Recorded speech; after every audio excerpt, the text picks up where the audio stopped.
देखिए, कल आप लोगों ने जो अध्ययन किया वह मनुष्य के मादा जनन तंत्र का अध्ययन किया गया, जिसमें आपको फर्स्ट आर्गन जो बिना रिप्रोडक्टिव आर्गन और टेस्टिस, इस टेस्टिस के प्रश्न आता है कि टेस्टिस के वृषण के अनुप्रस्थ काट का सचित्र वर्णन कीजिए। या कभी कभार आपसे प्रश्न पूछा जाता है कि टेस्टिस के इसके ओवरी के अनुप्रस्थ काट का नामांकित चित्र बनाइए। टेस्टिस और ओवरी दोनों का, टेस्टिस को पहले बता दिया, ओवरी के विषय में आप देखेंगे उसके अनुप्रस्थ काट में टीएस ट्रांसफर सेक्शन। तो इसमें देखेंगे structure of ovary, structure of ovary, ovary की संरचना। जब हम ओवरी के ट्रांसफर सेक्शन का अनुप्रस्थ काट का अध्ययन करते हैं तो हमें निम्न संरचनाएं दिखाई देते हैं। इसकी सबसे बाहरी परत जर्मिनल एपिथेलियम कहलाती है, अर्थात हम कह सकते हैं कि यह जर्मिनल एपिथेलियम से घिरी होती है, इसकी बाहरी परत कहलाती है। तथा इसके अंदर की ओर स्ट्रोमा, स्ट्रोमा होता है। इस स्ट्रोमा में नर्व सेल और रुधिर केशिकाएं, ओवरियन फॉलिकल और ग्राफिकल फॉलिकल बिखरे हुए रहते हैं। ओवरियन फॉलिकल और ग्राफिकल फॉलिकल फॉलिकल सेल, ये फॉलिकल सेल और ओवरियन सेल्स ये समूहों के रूप में होते हैं। आप देख रहे हैं ये समूह के रूप में इकट्ठे समूहों के रूप में होते हैं। इनमें से कुछ डिवाइड होकर के एक बड़े आकार के संरचना बना लेती है, जिसे हम ग्राफियन फॉलिकल और ओवेरियन फॉलिकल के नाम से जानते हैं। और शेष जो बचती है वो फास्कुलर सेल्स कहलाती हैं और फॉलिकुलर सेल्स कहलाती है। इसको शेष को हम जो है फॉलिकुलर सेल्स, फॉलिकुलर सेल्स कहते हैं। क्लियर? जो ये समूह में है ग्राफियन या ओवरियन फॉलिकल, इसमें से एक डिवाइड हो करके आकार में कुछ बड़ी हो जाती है, जिसे हम क्या कहेंगे? आकार में बड़ी हो जाती है, जिसे हम ओवरियन फॉलिकल और जो अन्य है शेष वो कौन से है? फॉलिकुलर सेल्स कहलाते हैं। इसमें पूर्ण विकसित जो ग्राफियन फॉलिकल है, पूर्ण विकसित ग्राफियन फॉलिकल मल्टीलेयर्ड, मल्टीलेयर्ड का मतलब बहुस्तरीय, मल्टीलेयर्ड बहुस्तरीय मेम्ब्रेना ग्रेन्युलोसा, मेम्ब्रेना ग्रेन्युलोसा, जैसे इसका जो बाहरी भाग है वो जो मल्टीलेयर होता है, जो कि मेम्ब्रेना ग्रेन्युलोसा, मेम्ब्रेना ग्रेन्युलोसा, मेम्ब्रेना ग्रेन्युलोसा कहलाती है। अंदर फॉलिकुलर कैविटी होती है, इसी के अंदर जो चारों तरफ होती है ये वेटेलाइन मेम्ब्रेन, वाइटेलाइन मेम्ब्रेन होती है, जो अंदर की तरफ ये देख रहे हैं ये वाइटेलाइन मेम्ब्रेन।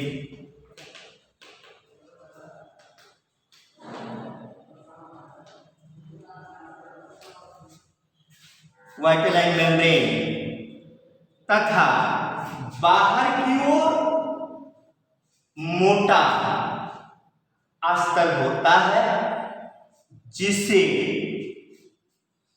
जोना पेलिसुडा और जोना रेडिएटा कहते हैं। जोना पेलिसुडा और जोना रेडिएटा, जोना पेलिसुडा और जोना रेडिएटा, जोना रेडिएटा कहलाता है। जोना रेडिएटा के ठीक बाहर, जोना रेडिएटा के ठीक बाहर की सेल्स कोरोना रेडिएटा का निर्माण करते हैं। जो इसके बाहर की सेल्स है जोना रेडिएटा की, ये कोरोना रेडिएटा का निर्माण करती है।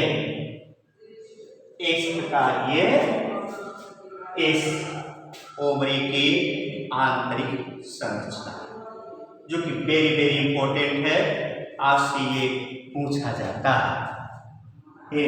इसके बाद दूसरा प्रश्न जो आपसे किया जाता है कि शुक्राणु की संरचना का वर्णन कीजिए।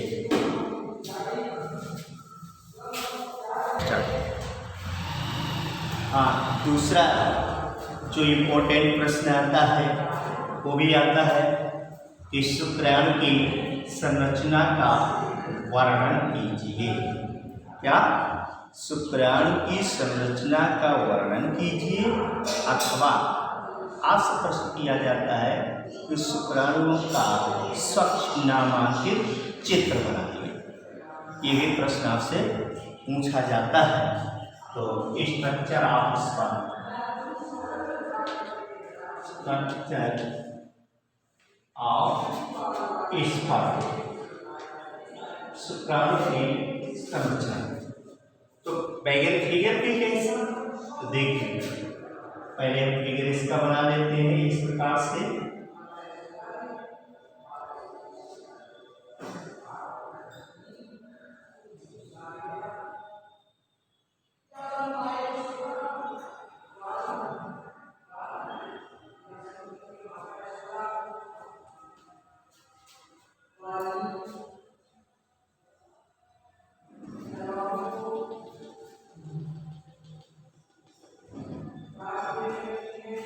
ये शुक्राणु का फिगर है जिसमें हम उसकी संरचना को देखते हैं। क्या हमने बताया इससे पहले कि शुक्राणु, प्रत्येक शुक्राणु लंबा पतला होता है। इसे 3 भागों में बांटा जा सकता है। कितने भागों में? 3 भागों में। एक है हेड,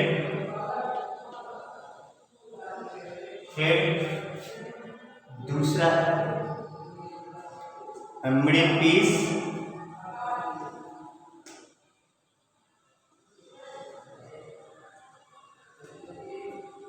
मिडिल पीस, और अगला है टेल। ये तीन भाग। इसके जब हम अनुप्रस्थ काट के विषय में देखेंगे, इसके अनुप्रस्थ काट का जो फिगर है इस प्रकार से,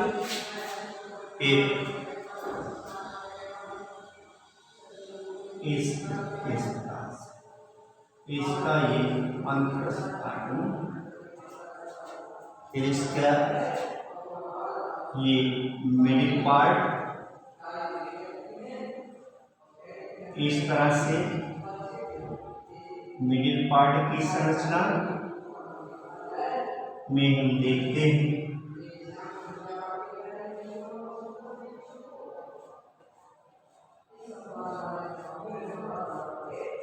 मिडिल पार्ट। फिर यहाँ पर आप देखेंगे एक सेंट्रियोल, फिर उसके बाद यहाँ पर इस प्रकार से स्पाइरल संरचना, फिर इसमें एक सीधी रेखा मध्य से होकर के गुजरती है। फिर यहाँ पर एक सेंट्रियोल, फिर यहाँ से टेल का पार्ट। इस प्रकार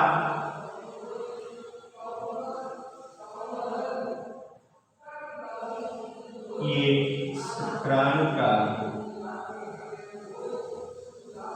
अनुप्रस्थ काट में हम देखते हैं। ये डिजिटल सेंट्रियोल है,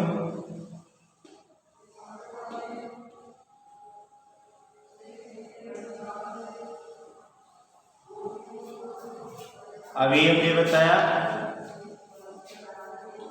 कि जो स्पर्म है वो कैसा है, लंबा एवं पतला होता है। यह तीन भागों में विभक्त होता है। कौन से तीन भाग? Head, middle piece and tail. यानी हेड वाला शीर्ष, मिडिल पार्ट मतलब मध्य भाग, टेल का मतलब पूंछ। हेड जो है इसमें एक पतला सा लंबा भाग होता है, केंद्र के आगे एक केंद्र जैसे अगला भाग जो है लंबा कुछ होता है केंद्र, और अगला भाग कुछ नुकीला हो जाता है जिसे हम एक प्रोसोम कहते हैं। ये भी एक प्रोसोम कहते हैं।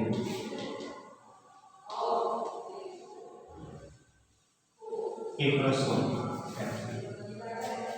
देन मिडिल पार्ट अपेक्षाकृत छोटा एवं अस्पष्ट होता है। मिडिल पार्ट ये जो मध्य का हिस्सा छोटा और अस्पष्ट होता है। माइटोकॉन्ड्रिया से निर्मित स्पाइरल शेप्ड शीथ होता है। ये देख रहे हैं, माइटोकॉन्ड्रिया से निर्मित स्पाइरल शेप्ड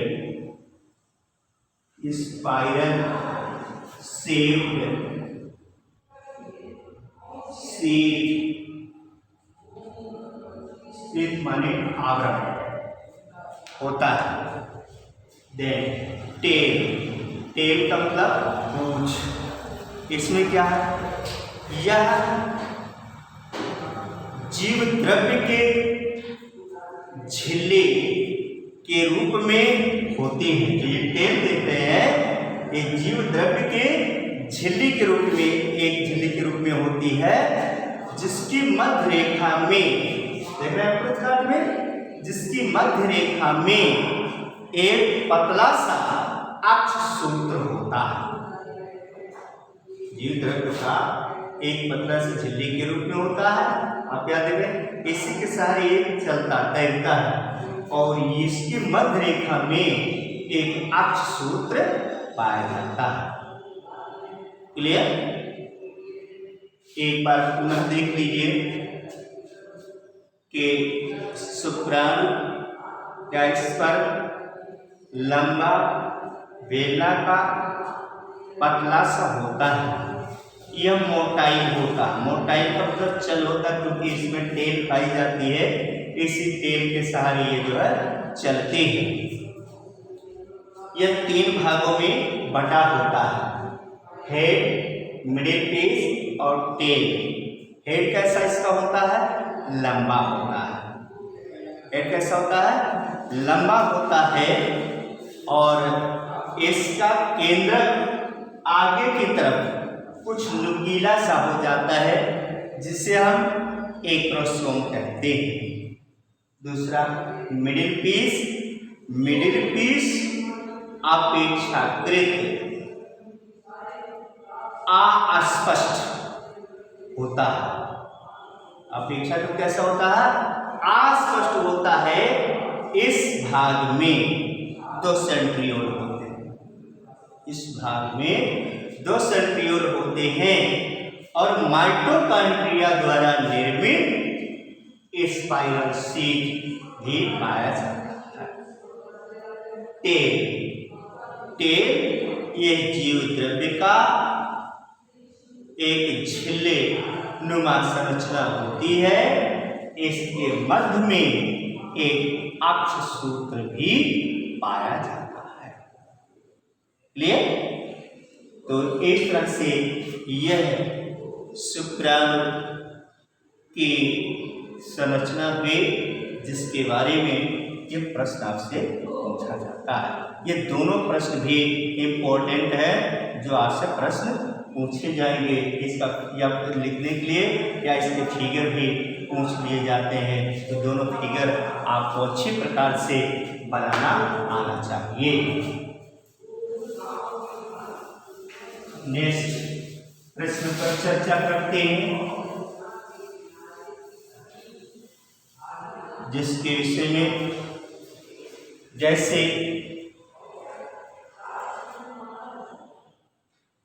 है, प्रश्न आता है कि मासिक प्रक्रिया या माहवारी पर संक्षिप्त टिप्पणी लिखिए। माहवारी क्या है? यह माहवारी या मेंस्ट्रुअल साइकिल, या जिसको संक्षिप्त में एमसी के नाम से लोग जानते हैं, यह प्राकृतिक रूप से चलने वाली एक प्रक्रिया है।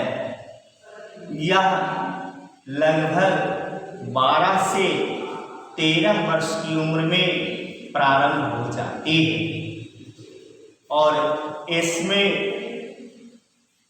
2 फेज यानी कि पूर्वावस्था और पश्चावस्था तथा इसके बीच की अवस्था, ये 3 अवस्थाओं में विभक्त किया गया है। यह 3 से 4 दिन तक चलने वाली प्रक्रिया है और पुनः अगले मंथ के लगभग 28वें दिन बाद यह प्रक्रिया शुरू हो जाती है। इसमें जो ब्लीडिंग की प्रोसेस है, यह फॉलिकल के, ओवरियन फॉलिकल के टूटने के कारण यह हार्मोन के साथ स्राव होता है और इस जो स्राव होता है इसमें ओवरियन फॉलिकल के टूटने के कारण, जैसे इसमें आपने देखा उसकी जो फेब्रिकेटेड ओवरी की जो दीवार है, इस प्रकार से फेब्रिकेटेड जो आपने देखा था, ये इसी दीवार के टूटने के कारण ब्लीडिंग की प्रक्रिया होती है और ये जो है प्रक्रिया लगभग 3 से 4 दिन तक चलती है। ब्लीडिंग की प्रोसेस लगभग 3 से 4 दिन तक चलती है। उसके बाद ये ब्लीडिंग की प्रक्रिया समाप्त हो जाती है। फिर क्या होता है कि ऐसे समय में के बाद जो परिपक्व, जैसे आपने देखा ये इस प्रकार से फिगर में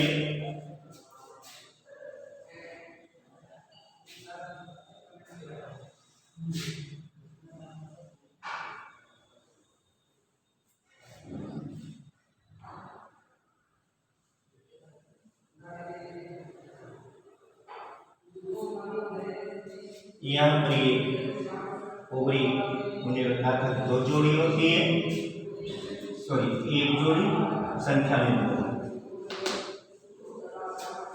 एक लेफ्ट एंड राइट। जो इसकी दीवार है इसी के टूटने के कारण ये प्रोसेस होती है और मैच्योर एंड जो है आ करके हमने आपको बताया था कि जो है एंड का मैच्योरेशन, सेकेंडरी मैच्योरेशन तब होता है जब इसमें शुक्राणु प्रवेश कर, यानी कि शुक्राणु के इसका संयोजन हो जाता है तो ये फैलोपियन नलिका में आ जाता है। जो मैच्योर परिपक्व अंडाणु है वो इस फैलोपियन नलिका में आ जाता है। ये लगभग 1/3 भाग पर पहुंच जाता है और 1/3 भाग पर जो है रह करके ये लगभग 16 दिन तक ये शुक्राणु का वेट करता है। अगर शुक्राणु इस 16वें दिन तक जो है इससे इसका संयोग मेल गेमेट का संयोग हो जाता है तो फर्टिलाइजेशन की क्रिया संपन्न हो जाती है। अगर ऐसा नहीं होता है तो फर्टिलाइजेशन की क्रिया संपन्न न होने की स्थिति में पुनः ये अपनी मूल अवस्था में वापस चली आती है और निर्धारित समय पर ही पुनः जाकर के मासिक धर्म या मंथली या माहवारी प्रारंभ होती है।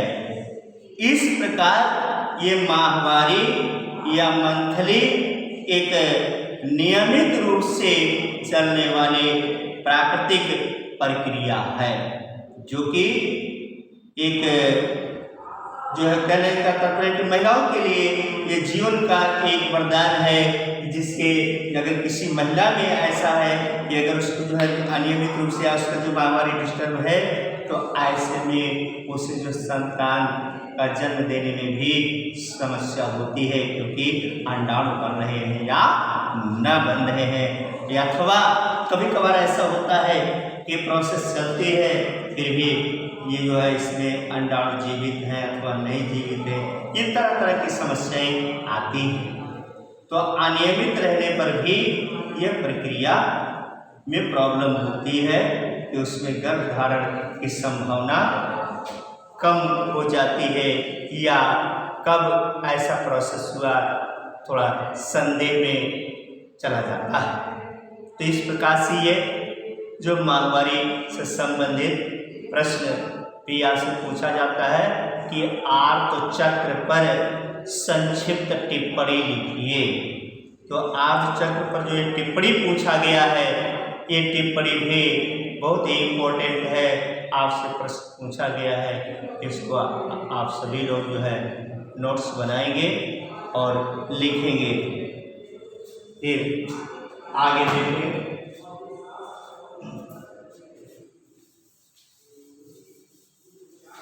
अब आता है प्रश्न निषेचन किसे कहते हैं, यह कितने प्रकार का होता है।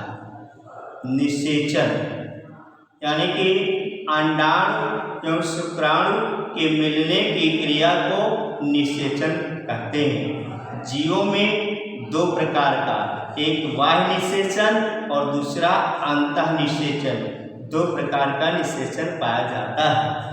जैसे मेढक है, मछलियां हैं, इनमें बाह्य निषेचन होता है कि जब ये जल में तैर रहे होते हैं तो इसका जो मेल है उस मेल के द्वारा, मछलियों में मेल के द्वारा उस पर पानी के छींटे फेंके जाते हैं। नतीजा यह होती है कि वो फीमेल जो है अंड का उत्सर्ग करती है, ठीक उसी समय उसके मेल द्वारा भी शुक्राणुओं का उत्सर्ग होता है। नतीजा यह होता है कि वो शुक्राणु जल में तैरता हुआ जाकर के उस अंड के संपर्क में पहुंच पहुंचता है और उस फ्यूज हो जाता है, जाइगोट। जबकि मनुष्य में और अन्य स्तनियों में अंतःनिषेचन की प्रक्रिया होती है। निषेचन किसे कहते हैं, माहवारी क्या है, मंथली क्या है, और वो जो है ओवरी का स्ट्रक्चर, स्पर्म का स्ट्रक्चर आप लोगों ने देखा। धन्यवाद।